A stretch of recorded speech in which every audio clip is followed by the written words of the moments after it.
తన కోసం ఏపీ పోలీసులు గాలించడంపై వివాదాస్పద దర్శకుడు రామ్ గోపాల్ వర్మ తాజాగా ఓ సంచలన వీడియో విడుదల చేశారు. పోలీసుల నోటీసులకు తాను ఏడవడం లేదని, వణికిపోవడం లేదని చెప్పారు. తాను సోషల్ మీడియాలో పెట్టిన పోస్టులు ఎవరి మనోభావాలో దెబ్బతీశాయట అంటూ వ్యంగ్యంగా మాట్లాడారు. తాను పోస్టు పెట్టిన వారికి కాకుండా ఇంకెవరో మనోభావాలు దెబ్బతింటే ఈ కేసులు, సెక్షన్లు ఎలా వర్తిస్తాయని ఆర్జీవీ ప్రశ్నించారు. ఎక్స్ట్రీమ్లీ సారీ టు డిసప్పాయింట్ అంటే నేను ఉనికిపోతున్నాను, మంచం కింద కూర్చొని నేడుస్తున్నాను అని అందరూ what ever the media speculating వాళ్ళందరికీ చిన్న డిసప్పాయింట్మెంట్గా ఉండొచ్చు వీడియో. ఇక్కడ పాయింట్ ఏంటంటే I just want explain the whole concept. ఇప్పుడు నేను ఆల్మోస్ట్ ఒక 1 year బ్యాక్ ఏదో ట్వీట్స్ పెట్టాను అనే ఎలిగేషన్. ఆ ట్వీట్స్ ఎవరో మనోభావాలు దెబ్బతిన్నాయి. ఇక్కడ విచిత్రం ఏంటంటే 1 year బ్యాక్ పెట్టిన ట్వీట్స్ 4 డిఫరెంట్ ప్లేసెస్లో 4 డిఫరెంట్ జ్యూరిస్డిక్షన్స్లో 4కి ఒకే 3-4 రోజుల వ్యవధిలో వాళ్ళ మనోభావాలు దెబ్బతిన్నాయి.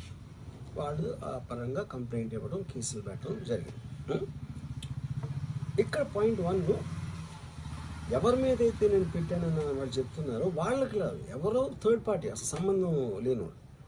సో ఆ కాంటెక్స్లో అసలు ఈ కేసు ఎలాగా, ఈ సెక్షన్స్ ఎలా వర్తిస్తాయి అనేది అప్పుడు ఆబ్వియస్గా నాకు వచ్చే అనుమానం కానీ, నాకు కానీ నా మనుషులు కానీ, ఇది ఒక పర్సిక్యూషన్ చేయటానికి ఒక పద్ధతి ప్రకారం ఉన్న ఎలోబుల్ లాస్ని వాడుతున్నారా, లేకపోతే ఇప్పుడు వరల్డ్ ఓవర్ ఒక ఫినామినా ఏం జరుగుతుందంటే political parties they are weaponizing the systems of the police. అది అమెరికాలో జరుగుతుంది, యూరోప్లో జరుగుతుంది, ఇక్కడ కూడా జరుగుతుంది.